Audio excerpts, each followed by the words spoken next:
Hola amigos de YouTube, en este video les voy a enseñar un poco sobre el sistema endocrino, específicamente sobre la glándula tiroides, las glándulas suprarrenales y el páncreas. Entonces, pues aquí está, vamos a ver para empezar qué es el sistema endocrino y luego específicamente la glándula tiroides, las hormonas que produce, las glándulas suprarrenales, las hormonas que son producidas ahí y por último el páncreas y las hormonas de la insulina y el glucagón. Bueno, entonces para empezar, ¿qué es el sistema endocrino? El sistema endocrino consiste de órganos endocrinos y lo que eso significa es que producen unas sustancias que se llaman hormonas que son liberadas a la sangre, o sea, no son liberadas al exterior como es el caso con órganos exocrinos, sino al interior del cuerpo, que sería la sangre, ¿no? Y las hormonas viajan en la sangre como mensajeros, básicamente, y controlan muchos procesos en el cuerpo.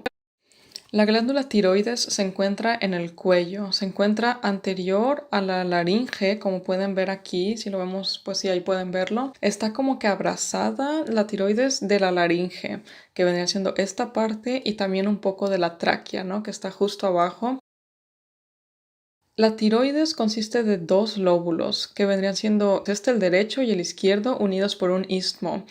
Ahora sobre de dónde saca sangre la tiroides vendría siendo de esta, que es la arteria tiroidea superior y es una rama de la arteria carótida externa, que es esa. Y obviamente eso es en ambos lados es así, ¿no? Aquí también tenemos la arteria tiroidea superior, una rama de la carótida externa. Y de abajo es también una arteria que sería pues la arteria tiroidea inferior, obviamente. Entonces, miren, aquí pueden ver, le da sangre a la parte inferior de la tiroides y es una rama del tronco tirocervical, se llama. Entonces ahí lo pueden ver, que obviamente es como una eminencia de la arteria subclavia. Y eso también lo tienes en ambos lados. Entonces, pues sí, esa es la localización de la tiroides. Ahora, ¿qué hormonas son producidas aquí? Básicamente son tres hormonas: T3, triiodotironina, la tiroxina, que es T4, y calcitonina es la otra, ¿no? Y pues algo importante es hacer una distinción porque las células foliculares, que son las más abundantes de la tiroides, hacen las hormonas T3 y T4. Y cuando la gente habla de hormonas de las tiroides, en general se refieren a estas, porque estas son las que controlan el metabolismo. Y calcitonina también es importante, obviamente, específicamente para el metabolismo de los huesos, pero no realmente para el metabolismo en sí. Ahora vamos a hablar sobre la histología de la tiroides. Algo muy especial es que básicamente está hecha de estas como estructuras, podrían parecer como hoyitos, pero bueno, se llaman folículos, ¿no? Y la tiroides contiene millones de ellos. Estos folículos no por nada están ahí, sino que tienen que ver con la función de la tiroides. Específicamente tienen en el lumen, ¿no? O sea, pues sí, en el como hoyo, podría así decirlo, tienen un líquido gelatinoso que también se llama el coloide.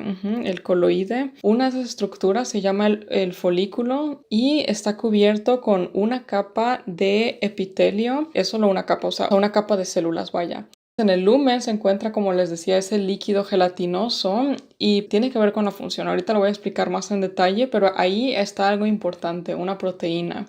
Entonces las células que están inmediatamente alrededor son las células foliculares, también llamados tiriocitos. Las células que producen calcitonina, esas no están en general inmediatamente de que ahí en el perímetro del círculo del folículo, sino que están entre los folículos y se llaman células C o también se llaman células parafoliculares. Ahora vamos a hablar de las dos hormonas que se crean en los folículos por las células foliculares, que vendrían siendo triiodotironina T3 y tiroxina T4. Entonces, para hacer estas hormonas, un elemento que se requiere muy importante es el yodo. Es indispensable, ¿no? Las células foliculares, aquí pueden ver en esta imagen, del lado derecho está la sangre, un capilar, y del otro lado está el lumen del folículo. Entonces, lo que las células hacen es que primero hacen una proteína que se llama tiroglobulina. Cuando hacen esa proteína, la liberan, o sea, como que, pues sí, lo excretan esa proteína al lumen. Lo siguiente es que las células absorben yodo de la sangre y eso lo hacen por medio de un cotransportador. transportador. Una vez que el yodo está dentro de la célula, pues no le pasa mucho realmente, sino que después de ahí es excretado casi que de inmediato de nuevo al lumen, donde está la tiroglobulina. Luego en el lumen es donde pasa algo interesante. El yodo es oxidado y es incorporado a la tiroglobulina, y eso es hecho por la enzima que se llama tiroperoxidase,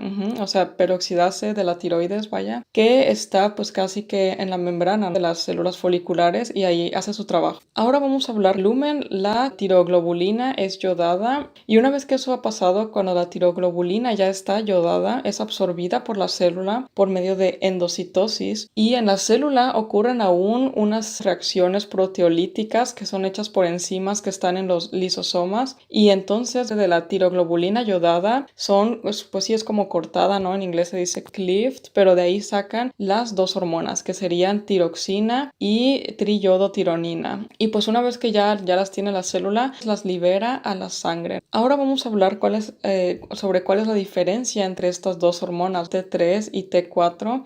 La verdad, la más abundante en la sangre es T4, tiroxina, y creo que también es como la más conocida, ¿no? Pero lo que sí es que esa es menos activa metabólicamente. Esa no tiene un gran efecto, pero sí, o sea, es la más abundante en la sangre, y en las células, ahí T4, o sea, tiroxina, es convertido justamente a triyodotironina, o sea, T3, porque T3 es lo que es realmente activa metabólicamente, porque tiene una alta afinidad al receptor de, pues sí, de hormonas tiroides. T4 también se puede unir, solamente que tiene una afinidad que es mucho menor. Y una vez que T3 se ha unido, lo que ocurre es que influencia la transcripción del, bueno, aquí dice DNA, pero obviamente ADN, ¿no? Y pues por lo tanto, obviamente la síntesis de proteínas cambia. Entonces tienen un gran efecto en las células. O sea, tiene efecto en muchos tejidos, pero estos son como las funciones más importantes de estas dos hormonas. Un aumento del metabolismo basal, y eso significa simplemente como que quemas más energía cada día, porque las reacciones en tu cuerpo como que van más rápido. Y por ende tienes más consumo de oxígeno y más producción de calor también.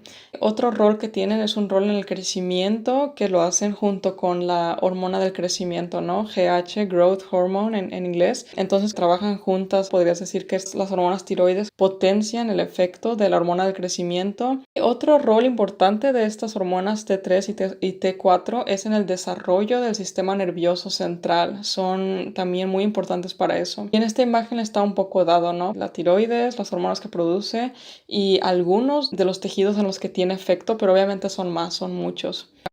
Ahora vamos a hablar de cómo son reguladas estas hormonas. Dos órganos que son importantes en esto, aparte de la tiroides, obviamente, vendrían siendo el hipotálamo y la glándula pituitaria. Básicamente el hipotálamo, pues obviamente es como una parte del cerebro, y ahí es producida una hormona que se llama, en inglés se llama Thyrotropin Releasing Hormone. Esa hormona es una estimuladora que se va directamente a la glándula pituitaria, que obviamente está justo abajo del hipotálamo, y ahí pues es una releasing hormone, ¿no? O sea, causa que la glándula pituitaria libere, sí, es una hormona liberadora, que libere TSH, que es otra hormona, y eso TSH significa Thyroid Stimulating Hormone, o sea, hormona estimuladora de la tiroides. Entonces, esa hormona es producida en la glándula pituitaria, y esa hormona pues va a la glándula tiroides y estimula ahí la producción y pues obviamente la secreción, ¿no?, de las dos hormonas, T3 y T4. ¿Cómo se regula este círculo? Las mismas hormonas producidas por la tiroides regulan esto. Entonces, la tiroides es estimulada por TSH de la pituitaria para crear estas dos hormonas. Estas dos hormonas terminan en la sangre y van, o sea, acaban también en la glándula pituitaria y en el hipotálamo, y ahí inhiben la secreción de las hormonas estimulantes, ¿no?, que serían TRH y TSH. Entonces, así es como funciona el círculo. Y pues aquí está en otro idioma, que significa que las hormonas tienen efecto pues en el metabolismo, ¿no?, lo que les había dicho y así. Bueno, pues ya que acabamos con eso de la tiroides, vamos a hablar sobre las glándulas suprarrenales. Se encuentran justamente arriba de los riñones, entonces más o menos ahí. Pero primero vamos a quitar el sistema digestivo y vamos a quitar el páncreas también, porque como que estorba. Muy bien, entonces ahora sí tenemos las glándulas suprarrenales aquí. Entonces, como pueden ver, tienen una forma como piramidal, un poco como triangular, y están cubiertos por una capa gruesa de grasa. Y si vemos ahora la vascularización de la glándula suprarrenal, eso son tres arterias o tres grupos de arterias. El primero vendrían siendo las arterias superiores, ahí las pueden ver más o menos. Y esas son una rama de la arteria frénica. Y luego tenemos la arteria como media de la glándula suprarrenal y esa es una rama de la aorta abdominal. Y luego, pues por último, tenemos la arteria inferior y esa es una rama de la arteria renal que pueden ver ahí. Y eso, pues este es el caso en ambos lados, ¿no? O sea, tanto en el lado izquierdo, que les acabo de enseñar, como en el lado derecho es lo mismo. Entonces, tres grupos de arterias, de la arteria frénica, la arteria, bueno, la aorta abdominal y la arteria renal. Pueden ver más o menos dónde se localizan los riñones. Obviamente están como en la espalda, ¿no? Si lo fueran a ver lateralmente, exacto, en la espalda, ¿no? Detrás de los intestinos y así. Las hormonas que las glándulas suprarrenales hacen son varios tipos. Primero tenemos los mineralocorticoides, que vendría siendo específicamente aldosterón. Luego tenemos los glucocorticoides, que vendría siendo cortisol, es el principal. Seguro que ya lo conocen, ¿no? Como pues la hormona del estrés y así. Luego también en las glándulas suprarrenales se producen un poco de andrógenos, que son las hormonas masculinas, obviamente. Y en la médula de las glándulas suprarrenales se producen dos hormonas que vendrían siendo adrenalina y noradrenalina. Y ahorita más al rato vamos a hablar de la función de estas hormonas. Pero pues primero un poco la microanatomía de las glándulas suprarrenales. Pues ya vimos que tienen una forma como de una pirámide. Y si las cortaras por el medio, podrías ver que tienen un córtex, ¿no? Una corteza, el córtex, que pues está hecho de varias capas y una médula central. Entonces aquí se puede ver más o menos eso. Y lo importante es lo siguiente, que vendría siendo la histología, ¿no? La corteza de las glándulas suprarrenales se puede dividir en tres partes, tres zonas, que vendrían siendo la zona glomerulosa, la zona fasciculata y la zona reticular o zona reticularis. Y entonces aquí pueden ver en la imagen que sí hay una diferencia histológica, no se puede ver más o menos cuándo pasa de una a la otra zona. Y también tiene que ver con, o sea, la función, obviamente. Entonces, la zona glomerulosa, ahí se produce aldosterón. La zona fasciculata, ahí se produce cortisol y también es la zona más grande. Y en la zona reticular, ahí se producen los andrógenos. La médula es lo que viene, obviamente, es lo que está más profundo, ¿no? Entonces eso también, y también lo puedes distinguir, la verdad. ¿Y cuál es una forma en la que pueden memorizarse estas como capas? Es esta frase que está aquí abajo, que está en inglés, que sería salt, sugar and sex, the deeper you go, the sweeter it gets. Y eso significa sal, azúcar y sexo, entre más profundo vayas, más dulce se ponen. Y tiene que ver con las hormonas que se crean en cada parte. Aldosterón, que es la más de afuera, eso controla el metabolismo de sal y de agua en el cuerpo, entonces por eso sal. Luego la siguiente es cortisol, pues obviamente ese te sube el nivel de glucosa en la sangre, entonces azúcar. Y los siguientes serían, más profundos, serían los andrógenos, que obviamente tienen que ver con el funcionamiento sexual. Entonces ese dicho los puede ayudar a recordar esto. Bueno, y por último un poco también la histología de la médula suprarrenal, aquí la pueden ver, que contiene neuronas modificadas, que es donde se crean las dos hormonas, adrenalina y noradrenalina. Ahora vamos a hablar un poco de las hormonas en sí, ¿no? ¿Cuál es su función? Primero tenemos aldosterón. Su función es regular el balance de electrolitos y de agua. Específicamente lo que causa es que haya reabsorción de sodio y de agua en los riñones. Entonces, pues sí, que mantengas agua en tu cuerpo. Luego tenemos cortisol que se libera durante, bueno, le llaman en inglés fight or flight response, respuesta de huir o pelear, o sea, la respuesta del estrés. Y su función principal es subir la glucosa de la sangre, pero también suprime el sistema inmunológico y tiene funciones antiinflamatorias, el cortisol. Y también tiene funciones fisiológicas, la verdad, Pero bueno, estas son como las principales, ¿no?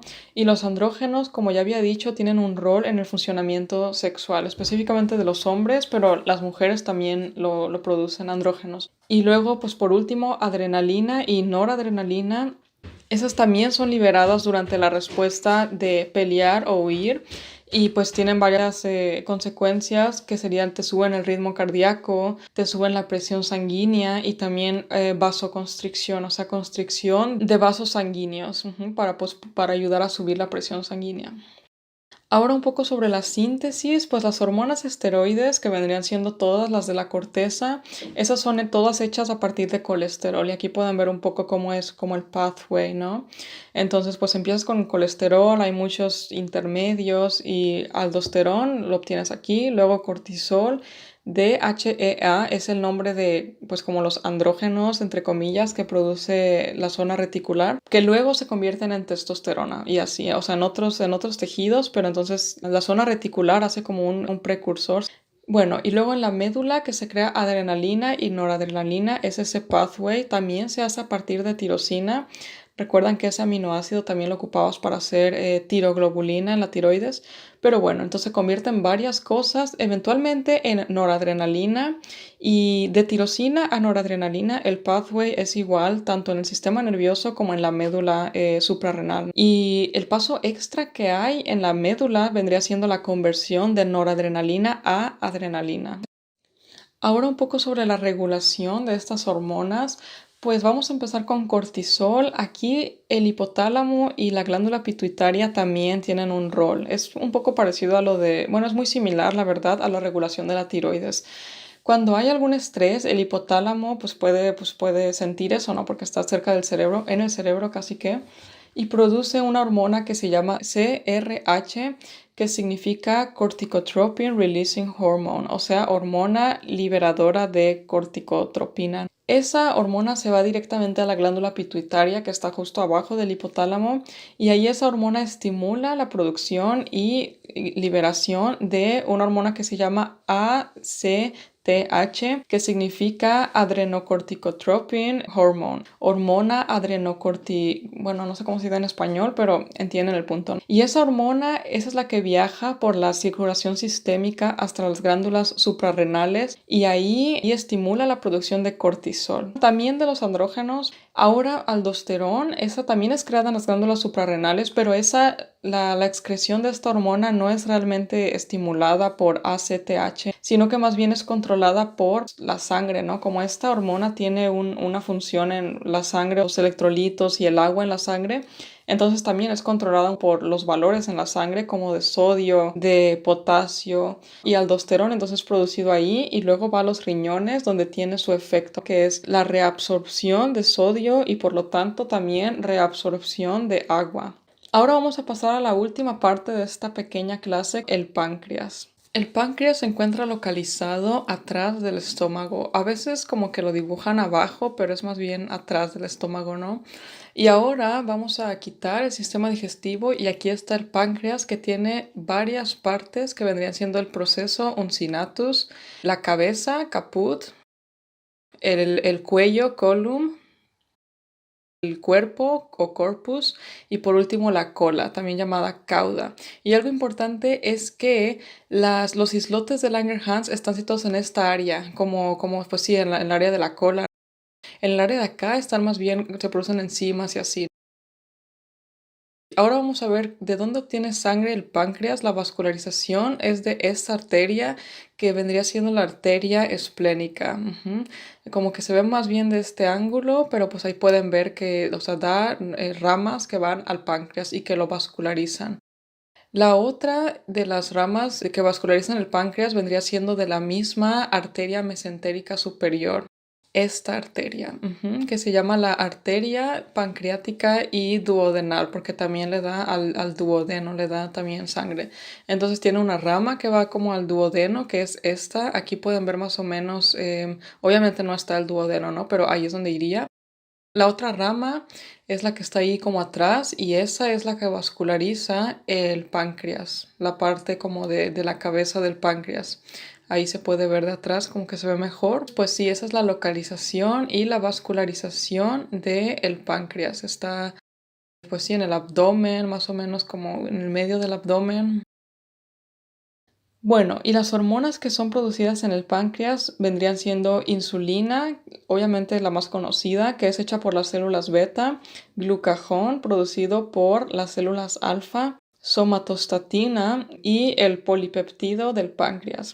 Estas son las 4 hormonas. Obviamente el páncreas también produce enzimas, como ya saben probablemente enzimas digestivas. Ahora, si miramos a la histología, entonces obviamente la mayoría de las células en el páncreas son exocrinas, producen enzimas digestivas, pero las células endocrinas, esas se encuentran en grupitos que son llamados islotes de Langerhans. ¿Y cómo los puede identificar si les ponen una imagen histológica del páncreas? Sería porque son grupitos así como redondos, son más claros que las células de alrededor, que son las células exocrinas. Las células endocrinas que producen hormonas son de un color más claro. En la imagen de la izquierda pueden ver 2 grupitos, como que no se ven tan bien, pero por eso les puse unas flechas. En la imagen de la derecha yo creo que se ven muy claramente, ¿no? Esos 2 grupos de células que vendrían siendo entonces células endocrinas que producen hormonas. Y pues los tipos de células entonces, como ya iba diciendo un poco, son las células beta que producen insulina y estas células son las más abundantes también. Luego tenemos las células alfa que producen glucagón, también son muy abundantes pero ya como que no tanto. Las células delta producen somatostatina y las células PP son las que producen el polipeptido del páncreas. Bueno, ahora vamos a hablar un poco de las 2 hormonas más importantes, insulina y el glucagón. Insulina tiene como propósito bajar la glucosa de la sangre. Hace esto estimulando a los músculos a absorber y a quemar glucosa. Estimula al hígado a hacer glicógeno a partir de glucosa. Y también la insulina estimula a los adipocitos, o sea, las células de la grasa, a absorber y guardar glucosa. Y en cambio, glucagón tiene efectos que son contrarios a la insulina. Glucagón tiene como propósito justamente subir la glucosa de la sangre y hace esto estimulando la conversión de glicógeno a glucosa en el hígado y también estimula la gluconeogénesis en el hígado, que es la creación, nuevamente crear glucosa a partir de cosas que no son glucosa en el hígado. Y también el glucagón estimula la lipólisis. Ahora un poco sobre la regulación, pues aquí pueden ver esta imagen, está en inglés, pero ojalá puedan entenderla igual. Empezamos arriba, si te sube la glucosa en la sangre porque comiste y así, esto estimula al páncreas a liberar insulina. Pero si empezamos por abajo, si ya tienes el azúcar baja porque no has comido ya por horas, entonces eso estimula al páncreas a liberar glucagón. Y el glucagón, su acción principal es estimular la degradación de glicógeno, que se convierta en glucosa de nuevo para que puedas usarlo. Esa es su acción como que día a día. Pero obviamente si pasaras más días sin comer, si estuvieras en un estado de hambruna,